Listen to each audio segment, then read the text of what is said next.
sem pauta e sem roteiro, mas agora com tema. Eu sou Diego Amaro, estou aqui para falar de algo curioso, algo que mexe com a gente. Estou num lugar que todo mundo tem um pouquinho de medo, um pouquinho de curiosidade, mas aquele que, como eu, é mais curioso do que medroso, não tem receios em enfrentar. Estou aqui no Cemitério dos Passos, em Guaratinguetá.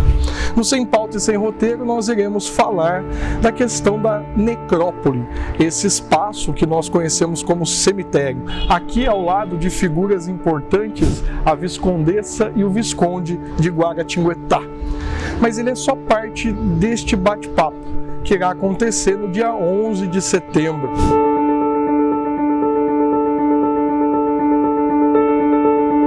Estamos em épocas de pleito eleitoral, mas como vocês sabem, estou no cemitério. E acredito que para dar início a esse programa é importante nós trazermos a lembrança de algumas figuras. Estamos diante aqui do túmulo do ex-presidente Rodrigues Alves, que é filho de Guaratinguetá. Podemos ver que, apesar de belo, é um túmulo simples.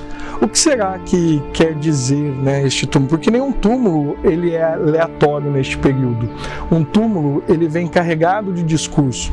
E são coisas que nós iremos ver ao longo da nossa passagem por aqui. E também durante o Sem Pauta e Sem Roteiro, no bate-papo com dois especialistas nesse assunto, que é a professora Viviane Comunali e o professor Tiago, que estarão conosco, comigo e Abraão, na live do Sem Pauta e Sem Roteiro.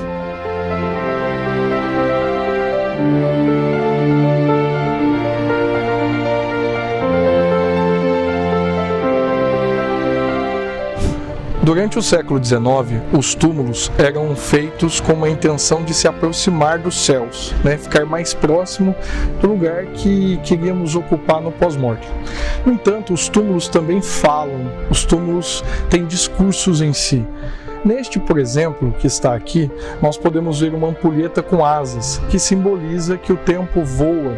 Nós podemos ver duas tochas que apontam para baixo. A alma que antes brilhava, aquecia, fazia luz aqui na Terra, agora faz luz no outro mundo, nos traz luz, mas no outro mundo.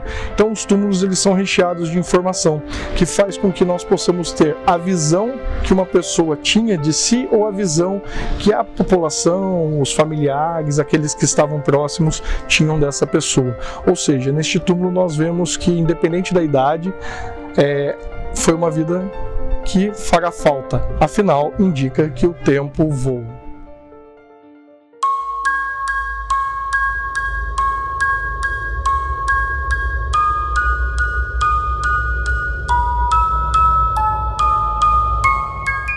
Dentre os muitos túmulos deste Cemitério dos Passos, o que me chama mais atenção é um túmulo específico de uma personagem que eu adoro trabalhar.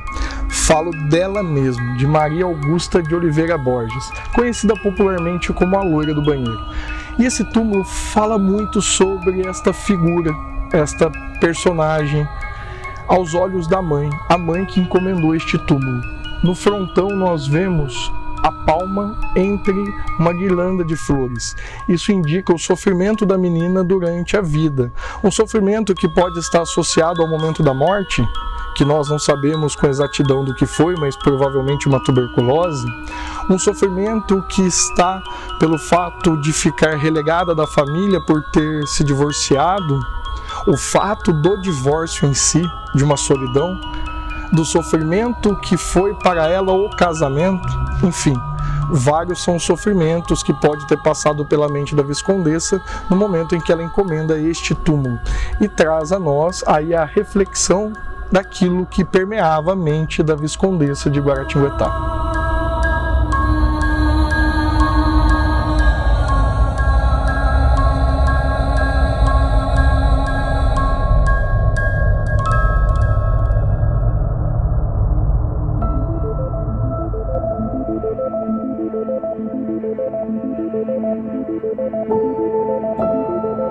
Aqui no Cemitério dos Passos nós percebemos que os túmulos são gigantescos. Eu aprendi com o professor Tiago que essa é uma representação da cidade, é uma representação do município de Guaratinguetá, como qualquer outra necrópole. Por quê? No ponto alto do cemitério está a grande elite, né? Nós vimos lá o túmulo do Visconde de Guaratinguetá, da Viscondessa, do Rodrigues Alves, da Maria Augusta, mas nós ainda estamos em um ponto interessante do cemitério. Nós podemos ver aqui os túmulos de Domingos Rodrigues Alves, do Comendador Rodrigues Alves, do Coronel Virgílio Rodrigues Alves, que são vinculados à família do presidente. São túmulos bem maiores do que o túmulo do presidente.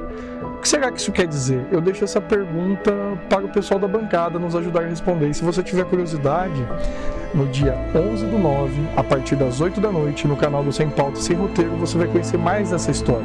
Mas falando dos personagens, existe uma disputa entre irmãos, entre Rodrigues Alves.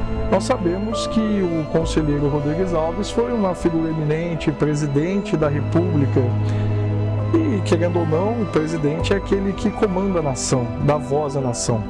Mas um dos irmãos do presidente, o Coronel Virgílio Rodrigues Alves, ficou muito conhecido por uma frase, quando ele diz a um importante engenheiro de obras públicas: no Brasil manda o Chiquinho, mas em Guaratinguetá quem manda sou eu, dizendo que o poder e o comando era dele.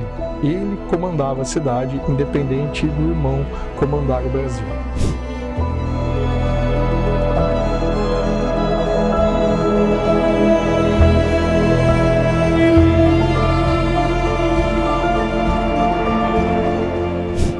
Os túmulos falam das pessoas, o cemitério fala da sociedade. Nós estamos em um ponto do cemitério dos Passos que fica muito evidente essa distinção, a parte alta da cidade, a elite da cidade e a parte baixa.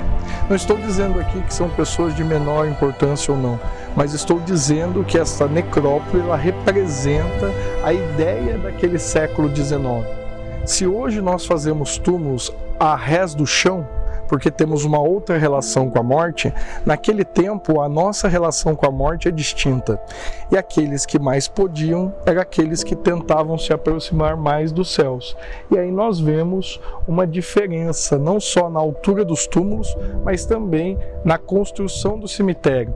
E outra indicação é a capela. Nós vemos a capela no centro e os túmulos, obviamente, daqueles que tinham mais recursos, daqueles que estavam mais próximos do grande centro, também estão mais próximos da capela, que é o caso, novamente, ali do túmulo do Visconde, da Viscondessa, do Rodrigues Alves, que estão bem próximo à capela Senhor dos Passos.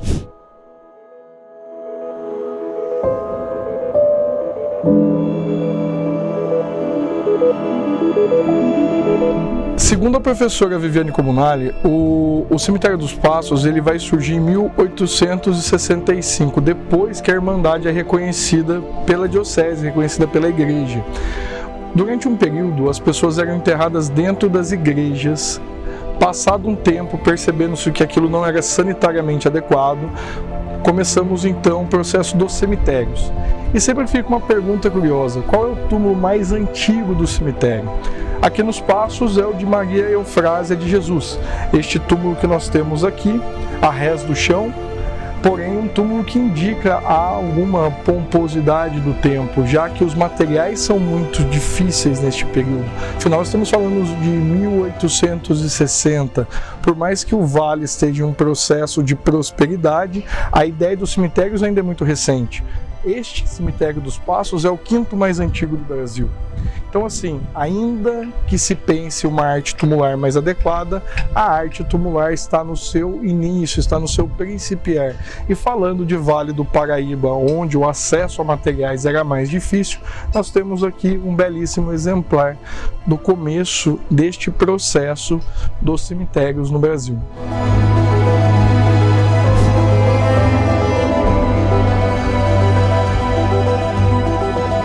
Andando pelo Cemitério dos Passos, muitos são os túmulos que nos chamam a atenção, mas quis parar diante deste, que é da família Broca, por conta de um nome específico, José Brito Broca, um importante jornalista guaratinguetaense, que foi expulso de Guaratinguetá por se posicionar contra a família Alves, que comandava a região, a cidade de Guaratinguetá, politicamente.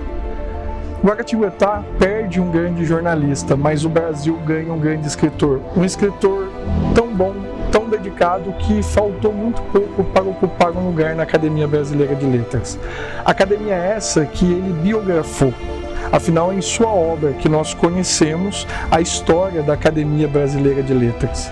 Dentre as pessoas que ele convivia está Francisco de Assis Barbosa, Chico Barbosa, outro grande nome da cidade de Guaratinguetá, o jornalista que biografou Lima Barreto e que se consagrou na Academia Brasileira de Letras. No cemitério aqui nós encontramos várias outras personalidades que fazem parte da história da literatura, da história das artes, da história política, da história econômica do Brasil. Então vale a pena conhecer os detalhes e a riqueza da história daqueles que agora repousam neste espaço, mas também a história que este cemitério pode contar.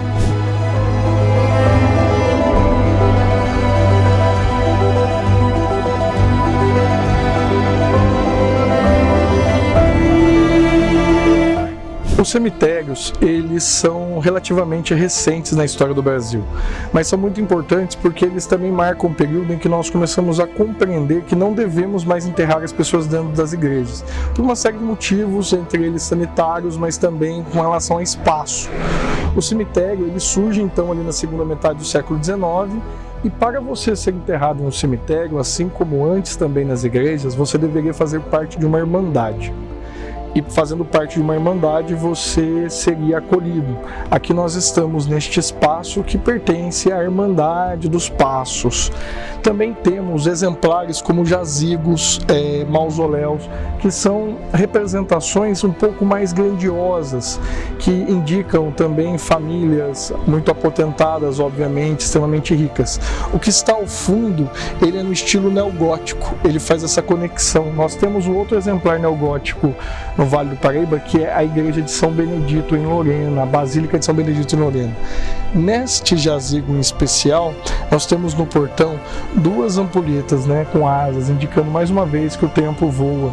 É uma capela, nela estão a família Gonçalves Júnior, Antônio Manuel Gonçalves Júnior, o jazigo perpétuo da sua família, até hoje com os seus proprietários, com as pessoas que ocupam esse espaço. Mas muitos são os túmulos. Neste local que temos todo o respeito, pois local de descanso eterno, local onde muitas pessoas morreram na confiança de um pós-mortem distinto, de um pós-mortem receptivo. Mas para além dessas conexões com a questão religiosa, com a questão da conexão com a morte, também é um documento histórico, um documento que precisa ser preservado, precisa ser reconhecido, que pertence a toda uma história. Neste espaço nós conhecemos não só a história da nossa cidade, nossa Guaratinguetá, do nosso Vale do Paraíba, como também toda a história do Brasil. Nos vemos agora no Sem Pauta e Sem Roteiro, com este tema curioso, falando sobre as necrópolis do Brasil.